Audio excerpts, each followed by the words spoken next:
This colored clay started off as plain white porcelain, and I'm going to show you how I turned it into this vibrant, rich blue color. I love to use mason stains to color my clay in order to create a vibrant collection of work. Porcelain is a really nice white clay body, so it picks up the different colors that you're using really well. It's strong, it's elegant, and it's perfect for jewelry. You can also use white stoneware or other white clay bodies, but I just happen to like porcelain. It's kind of what I tend to use for most of my ceramics. I will say it's a little more expensive than stoneware, so if you're looking out for your budget a little bit more, you might want to pick up white stoneware instead. So what are mason stains? Basically, they're powdered pigments. You could buy them in a variety of colors. I get mine from either Ceramic Supply Company. There's one in the Chicagoland area where I live, or there's also an amazing company called US Pigment that's also really close to where I live. So I have gone over there before to kind of peruse their warehouse, and it's such a cool place, and they're so nice there. But I have a number of colors right now that I'm going to be using for my fall jewelry collection. Whenever you're working with powdered materials, whether it's dry clay, plaster, just anything that's a dry material, you want to be safe. You want to wear a dust mask. For mason stains, I also wear gloves because there's chemicals in this that I just don't want to absorb into my skin. I also like to work outside when I can, when I'm working with dry materials. The technique that I'm going to walk through today is going to show you how to mix mason stains into clay bodies. This is just the technique that I use because I'm making such small amounts of clay. I'm not making huge batches of it. I'm just making enough for jewelry. So I'm just using a folding table for my work surface. I have my spray bottle that I'll be using to keep my clay wet throughout the process. Obviously the powdered mason stains dry the clay out a bit, so you have to keep it moist and spray it pretty regularly. I have my 3M dust mask for protecting myself from dry chemicals. And then I have my stains. So I have Delft Blue, dark golden brown, deep crimson, Celadon, and ivy green. So these are the colors that I'm going to be exploring for my fall color palette. So I've got my porcelain clay, and I'm going to start measuring it out. I have a little scale that I use. So I'm just cutting off little chunks of clay and weighing them out in grams. I was aiming for about 400 grams per color. After I had all my balls of clay weighed out, I then moved on to measuring out my mason stains. So I use about 8% of the weight of the clay in mason stain coloring. So considering I was using 400 grams, I took that 400 and I multiplied it by 0.08, and that gave me the amount of grams to measure in mason stains. So again, 400 times 0.08 is 32. So I was aiming for about 32 grams here of each of the mason stains. It doesn't have to be perfect. If you add a little bit more, you could even get a slightly more saturated color, although at 8% for this green color, it was really deep and I didn't need any more. Other colors that I mixed, like the crimson red, were shockingly light. In fact, it didn't really turn out red at all. So yeah, you might have to do a little testing with these different colors that you choose because the results might surprise you a little bit.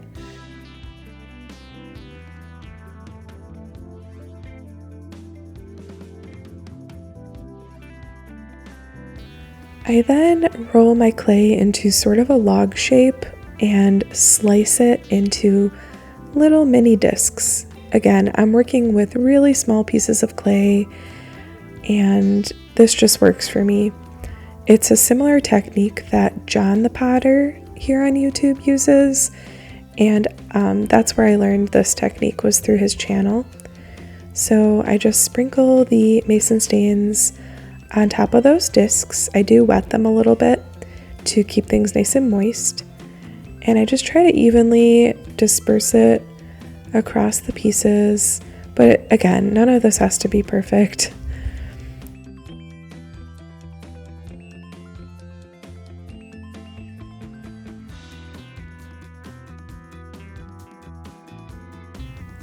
I give it another spritz, make sure it's nice and moist, and get as much of the pigment on there as I can. I did get a little lazier at the end of this whole process with the colors that I did later on, and just started dumping it on there. But yeah, basically I just kind of want to distribute it across the clay, and then you'll see here I'm going to stack up the pieces. So this begins the wedging process, which really is the majority of this technique, is just spending a lot of time and elbow grease wedging the color into the clay little by little.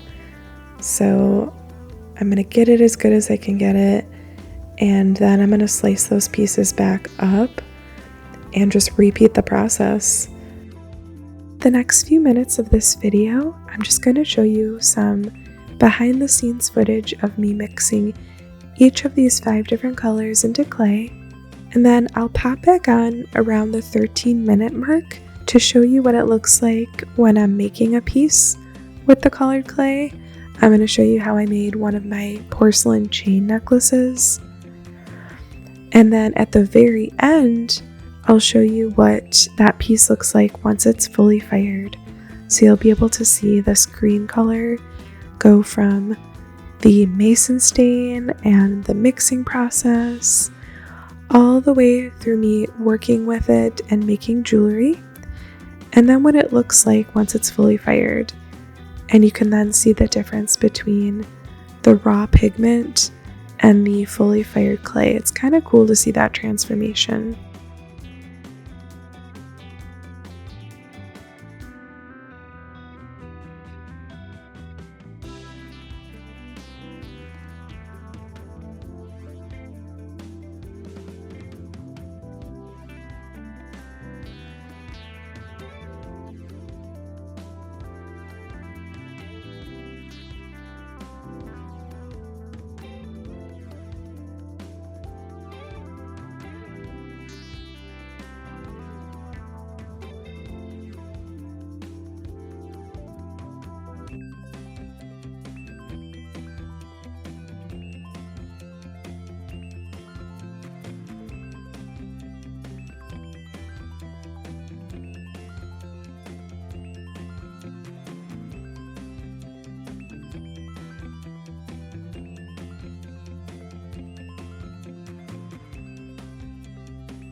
Now I'm back in my studio and I'm going to show you how I make a piece of jewelry using my colored clay.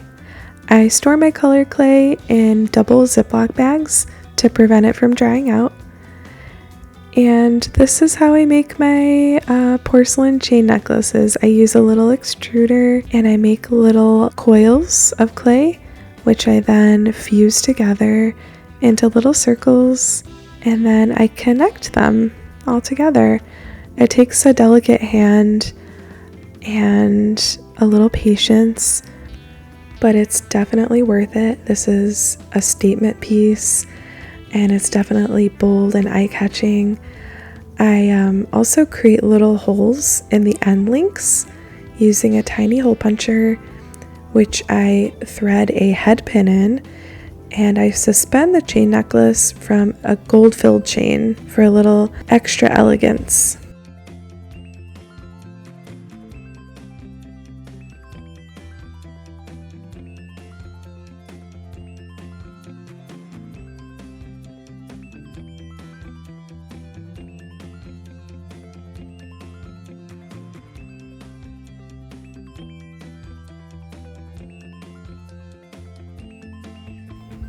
Now for the grand reveal of this green color, opening up my kiln to show you that final chain necklace.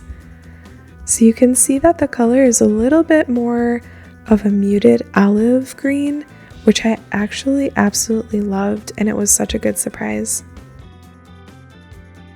Here's a little peek at some of the other pieces that I made for my fall jewelry collection using those same colored clays. Isn't it cool to see them in their final form? If you love to watch ceramics videos, it would mean so much to me if you subscribe to my channel.